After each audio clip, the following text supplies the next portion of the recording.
Welcome to the Sunday morning worship service of DuPage Unitarian Universalist Church in Naperville, Illinois.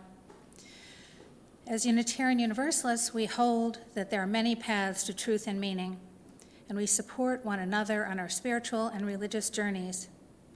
Whether you are a member or friend of this congregation, or whether this is your first time with us, we are glad that you are with us this morning. I'm Reverend Connie Grant, minister of this congregation. Although we are distant from one another, we are together in spirit. Whoever you are and wherever you are welcome here. We have some announcements today. Today and each Sunday, please join us for social time hosted by Reverend Connie by Zoom following the service, 11:30 until noon. Socialize with friends old and new and consider a discussion group question related to the service as we break into small groups. The second Sunday of the month, you are invited for conversation and connection with members of the Board of Trustees from noon until 12:30, again by Zoom. Bring your coffee and your questions. And all are invited to participate in a conversation about the social justice efforts at our church today from 3 to 5 p.m. by Zoom. This will be an opportunity to focus the congregation's social justice and social service work based on community needs and the congregation's passions and capacity to make a difference. Links for all these activities can be found on the church website under the Members tab.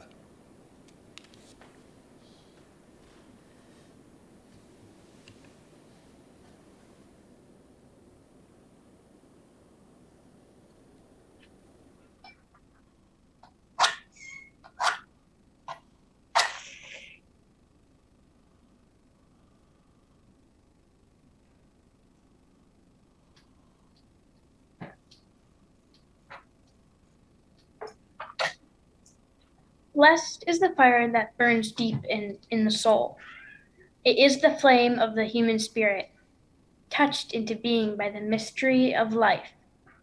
It is the fire of reason, the fire of compassion, the fire of community, the fire of justice, the fire of faith. It is the fire of love burning deep in the human heart, the divine glow in every life.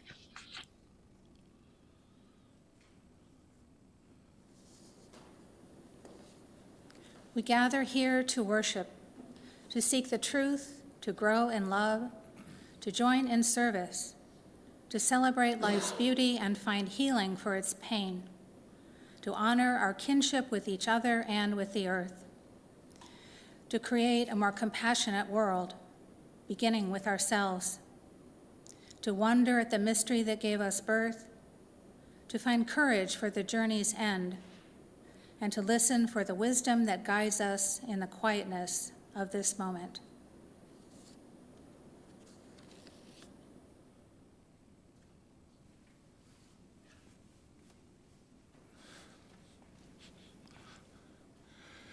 It is time to gather. Today, I have a story about a boy who is looking for a place where he might find spiritual renewal. The story by Douglas Wood is called A Quiet Place. Sometimes a person needs a quiet place. A place to rest your ears from bells ringing and whistles shrieking and grown-ups talking and engines roaring and horns blaring and grown-ups talking and radios playing and grown-ups. Well, even grown-ups need a quiet place sometimes, but it can be hard to find one. You have to know where to look. You could look under a bush, a lilac bush, in your own backyard, and when you crawl underneath it, all the sounds of the world seem soft and far away. And you can be a pirate finding treasure on a desert island. A bush could be your quiet place until someone calls you to clean your room. Then you could look in the woods. You might find an old stump for a chair or a mossy log for a couch in a green mansion of shadows and sunbeams. It's not really quiet, of course. Blue jays scream warnings and wind sings in the leaves, but it feels quiet. And you can be a timber wolf, the gray ghost of the forest. The woods could be your quiet place. But if the woods are too dark and deep, you could look by the sea on a beach in the early morning fog. Your footprints are the first of the day. The waves are roaring and the gulls are crying, but it doesn't seem noisy. And you can just be an explorer discovering a lost continent. The beach could be your quiet place. But if the beach is not your cup of tea, you could look in the desert, where an old man saguaro reaches for the sky, and far-off thunderheads bloom like sky flowers over the mesas. A cactus wren drops by for a visit, while a horned toad blinks in the sun. And you can be a Pony Express rider galloping through the Old West, and the desert could be your quiet place. But if the desert is a bit too dry, you could sit by a pond. A heron by the shore stands still as a tree branch, and the water is so calm it looks like a mirror. And then a frog plops from a lily pad, and your face begins to wiggle. And you can be the world's greatest fisherman reeling in a monster catch. A pond could be your quiet place. But if the fish aren't biting, you could look in a cavern where every footstep echoes, and the slow drip, drip of water builds new rocks that hang like icicles or stand like sculptures, where days and nights and weeks and years are all the same. And you can be a cave dweller in the lair of the saber-toothed tiger. A cave could be your quiet place. But if the cave is too cold and damp, you could climb on the top of a hill where clouds float by like ships or alligators or elephants. And on a hilltop, you can see a long way and think long thoughts about how and what and why. And you can be a mountain climber on the top of the world. A hilltop could be your quiet place. But if your legs are too tired for climbing, you could wait for a snowy day and lie down in a snowdrift. And all around you, falling snow whispers, shh, and wraps the world in silence. And if you listen closely, you can almost hear it breathing. You breathe softly too, pretending to be a polar bear sleeping in a land where the snowy silence never ends. A snowdrift could be your quiet place. But if it's too warm for snowdrifts, you could visit a museum where brass tigers and bronze lions stand silent guard over fabulous treasures. Every painting is a magic window that your own imagination can open wide and climb through. And you can be an artist admiring your own masterpiece. A museum could be your quiet place. But if the museum is closed for renovation, you could go to a secret corner of the library where the only people talking are between the covers of books. They speak so softly you can only hear them in your head as you read about forests and oceans and deserts and caverns and museums and 1,000 other things. A library could be your quiet place. But if the library isn't open yet, you could come home and clean your room and read your own books and think your own thoughts and feel your own feelings and discover the very best quiet place of all, the one that is always there, no matter where you go or where you stay, the one inside of you. Please join us now for the song affirmation.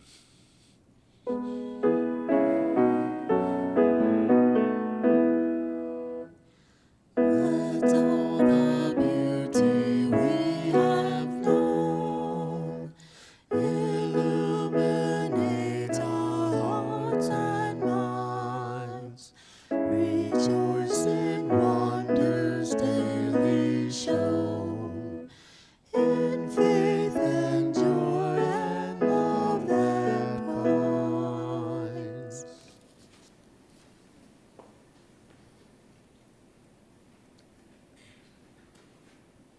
Please join me now in our unison reading. Let us not wish away the winter. It is a season in itself, not simply the way to spring. When trees rest, growing no leaves, gathering no light, they let in sky and trace themselves delicately against dawns and sunsets. The clarity and brilliance of the winter sky delight. The loom of fog softens edges, lulls the eyes and ears of the quiet, awakens by risk the unquiet. A low dark sky can snow, emblem of individuality, liberality, and aggregate power.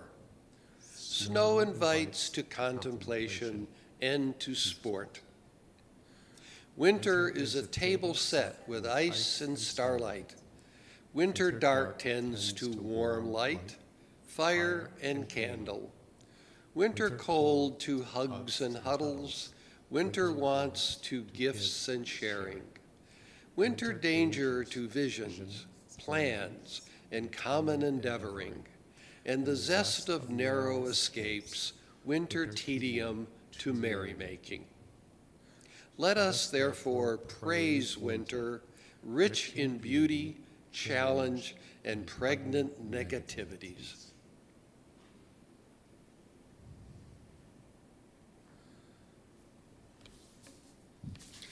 We will now go to hymn number 55, Dark of Winter.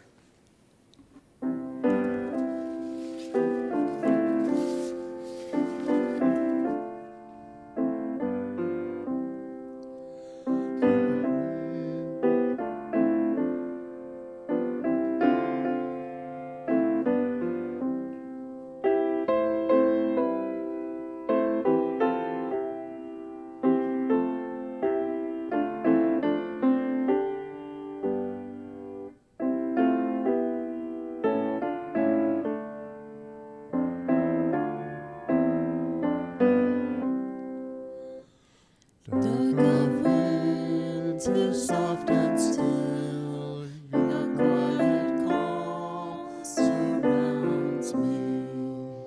Let my thoughts go where they will, ease my mind profoundly, and then my soul will sing a song, a blessed song of love eternal, gentle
we hold each other in our hearts and minds with all our joys and all our sorrows.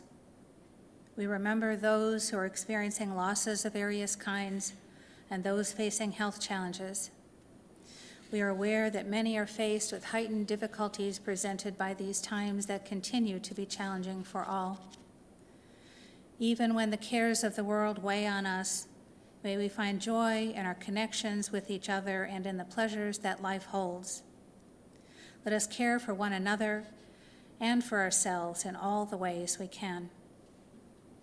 As we hold each other in our hearts and minds with all our joys and all our sorrows, whether spoken or unspoken, let's take a moment to be quiet together.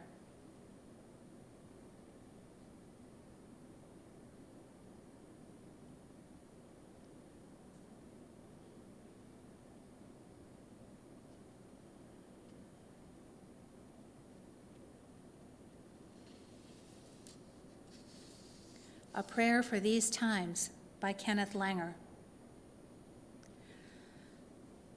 Let me find peace within, so that I may be calm throughout.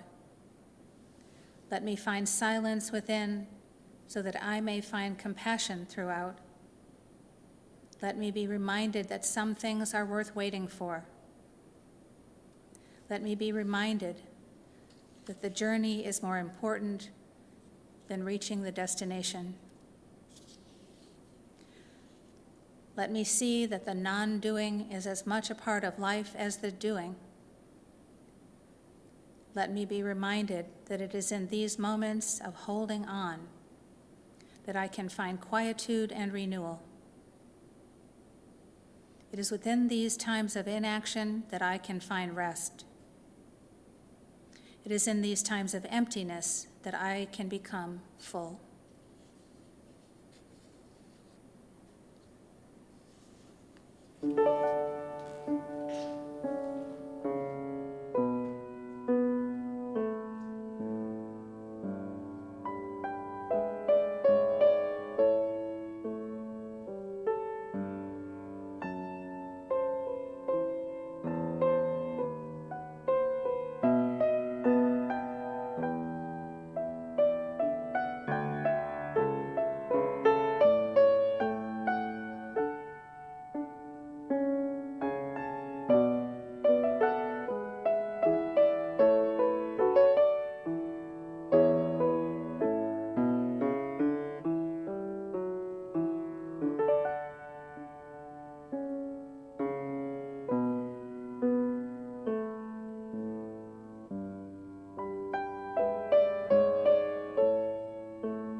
Thank you, Vera. That was beautiful.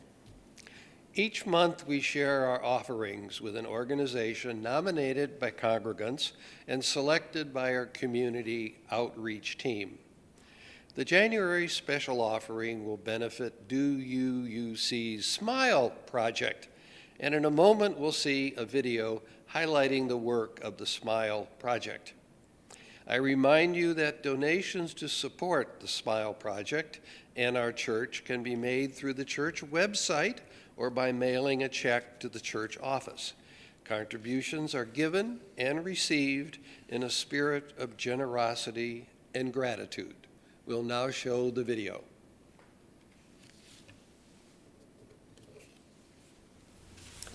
Smile Project. Students, mentors, internships with local employers. Some of our happy participants.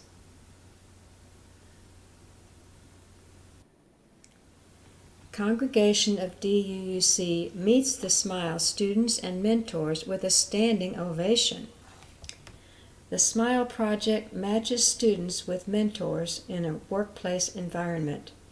Our hope is that the Smile Project will prepare and assist students in developing a strong work ethic, teach responsibility, and allow them to experience success.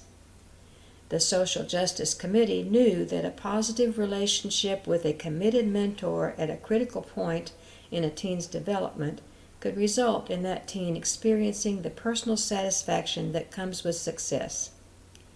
We also maintained a renewed passion to engage in the work for racial equality. Our students participated in a variety of businesses. One of our students became an intern with David Stevens, an attorney. Another student worked with the owner of Wellspring Creative Communications, Stephen Perrault. Another student worked with a CPA at Chawla and Associates. One worked with a dentist, and 2 students spent time at Green Earth Harvest. Civic organizations were eager to meet our students also. Included in this group were City Hall, Chamber of Commerce, and Community Career Center. 2 local police departments also mentored interns, Lisle Police Department and Naperville Police Department. Our student interns spent 64 hours during 4 weeks in the summer. They earned $592 for that time, or $9.25 per hour. Several were engaged with retail establishments, including Anderson's Bookshop, Elman's Music Store. Pete Elman was so pleased with his intern that he invited her to work in the store after school and on Saturdays during the school year. Wickwood House, a boutique in downtown Aurora and a second location in Wheaton, has hosted several interns. Kai also agreed to speak directly to our congregation about his experience with the Smile program. What an adventure! I would be happy to work with this program again, especially if I got to work with Chawla Associates with these same people. Our Social Justice Committee worked tirelessly to saturate the culture of DuPage UU Church with a strong awareness of the myriad racially based social injustices that exist in our own affluent, mostly white townships west of Chicago. Our discernment process ripened to the point where we felt that it was time to translate our passion into action.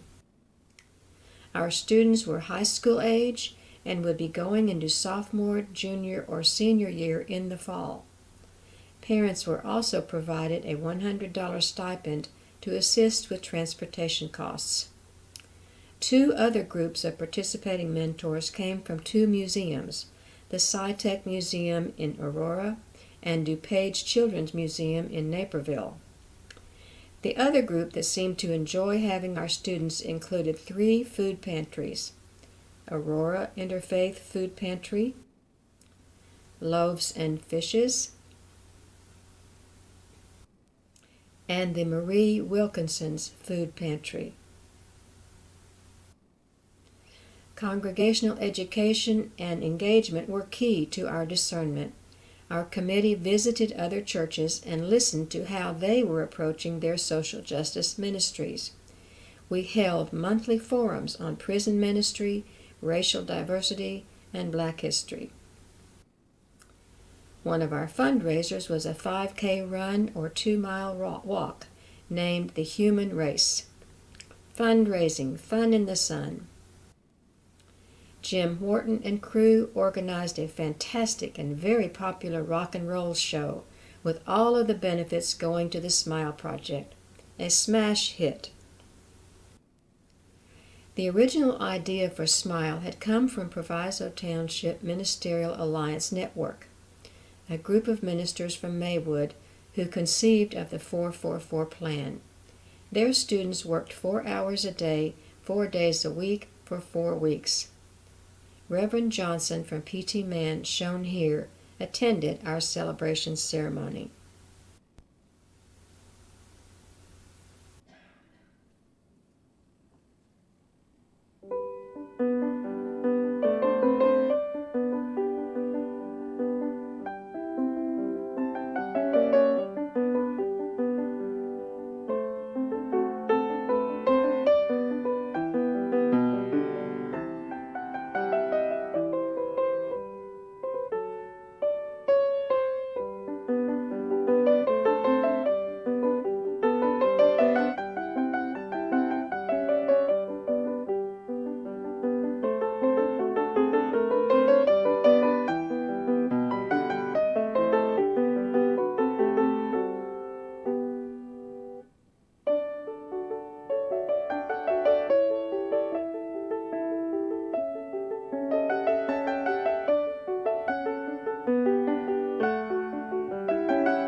Today's reading is a poem entitled Be Ready by William Stafford. Mr. Stafford was an American poet who did most of his writing in the 80s and 90s. Will you ever bring a better gift for the world than the breathing respect that you carry wherever you go right now? Are you waiting for time to show you some better thoughts? When you turn around, starting here, lift this new glimpse that you found. Carry into evening all that you want from this day. The interval you spent reading or hearing this, keep it for life. What can anyone give you greater than now?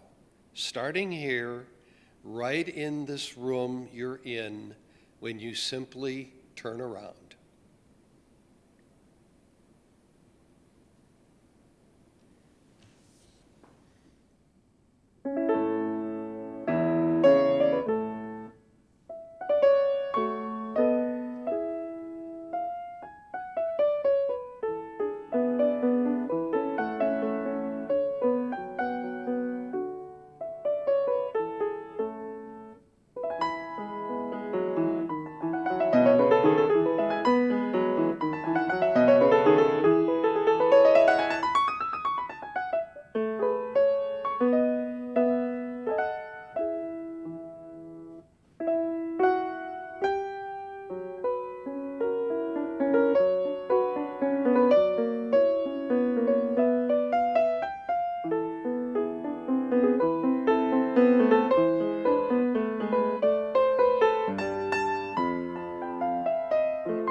These past 2 years have been difficult ones for most people in varying degrees and in a variety of ways.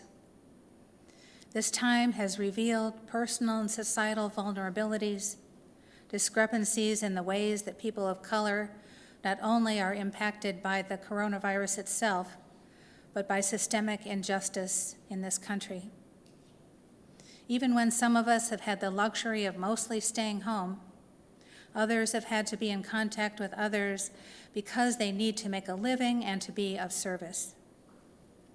This has been a time of paradox. Time has moved so slowly and so fast. Some have been isolated, even as some are living in more crowded conditions than usual. We are bored and we are busy. Even when we are distant from those we care about, we are connected through technology and through the ties that bind us together, no matter the distance. A couple of times, we've been able to glimpse something like normal, or at least the new normal, as the pandemic appeared to be receding. Now, of course, we've had to pull back as the coronavirus runs rampant. Even more contagious, although possibly milder for most in the disease it causes. We try to find a balance between staying safe to whatever extent that is possible, with the need to be together in person with others. Grief over our individual and collective losses is still present. So many lives lost to coronavirus, so many lives lost to injustice, so many lives lost to violence, so many lives lost to despair. The fact that others may have personal losses considered greater than our own doesn't mean that our own losses aren't real. Places we haven't been able to go, things we haven't been able to do, people we haven't been able to see. These losses are real too. I have tried to think of social distancing as a spiritual practice, a time of cloistering. When the shutdown of so many places began nearly 2 years ago, I read this apt description of social distancing from a Harvard public health researcher. I've tried to keep in mind that social distancing is about contributing your own personal discomfort or inconvenience to protect yourself and to protect others, as the researcher suggested. Social distancing is about contributing to the common good as well as our own good. This spiritual practice of social distancing is really about staying socially connected while physically distant. Perhaps the winter can be a time of mustering our own resources, a time of inner growth, maybe something like hibernation, a time of turning inward as we prepare to come out of our caves. Wintering as a time of spiritual renewal. I've tried to follow a practice that I have called curation. Curating our lives suggests the possibility of choosing the things and the people that are really important to us, not mindlessly filling our time, but mindfully using the time to pay attention to what matters. What are the essentials? What is the essence of our lives? These days, our daily life may continue to feel restricting, but in a real sense, these days demand that we find the possibilities that are present within the limitations of our lives. We have a choice about how we will respond to these times and to whatever new reality lies ahead. We have a choice about what we will do and how we will orient ourselves to the world we live in. All will be well, and all will be well. All manner of things will be well, said Julian of Norwich, the 14th century mystic who lived at the time of raging bubonic plague and spent the last years of her life literally walled up, contemplating and writing about the visions she had experienced. A book by Matthew Fox titled Julian of Norwich, Wisdom in a Time of Pandemic and Beyond, explores Julian's writings and their applicability to our times. As Matthew Fox summarizes, Julian exhorted both facing the darkness and falling in love with the world. Julian taught, don't flee the darkness, put truth before denial. Examine goals and intentions. Ask, why am I here? What and whom do I wish to serve? Life is short. Ask, what shall I do with my life? How can I contribute, especially when times are difficult? Don't take life and time on earth for granted. Don't be afraid to die. Grieve your losses. Prefer getting better and enjoying life to pining over feelings of pain. Stay connected to your feelings, whether they be of joy or of sorrow. Drink in goodness. And she suggested, charged with the quality of reverence and loving awe, we turn ourselves with all our might toward action. All will be well is a faith stance. We still don't know just what well will look like in the new reality of our lives. And all will be well doesn't mean we should just wait around waiting for things to get better. It means that it is within our individual and collective capacity to make things better, to make things be well in our lives and in our world. May it be so. And our hymn is number 1002, Comfort Me.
When we take fire from our chalice, it does not become less.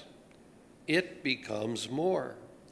And so we extinguish our chalice, but we take its light and warmth with us, multiplying their power by all of our lives and sharing them with the entire world.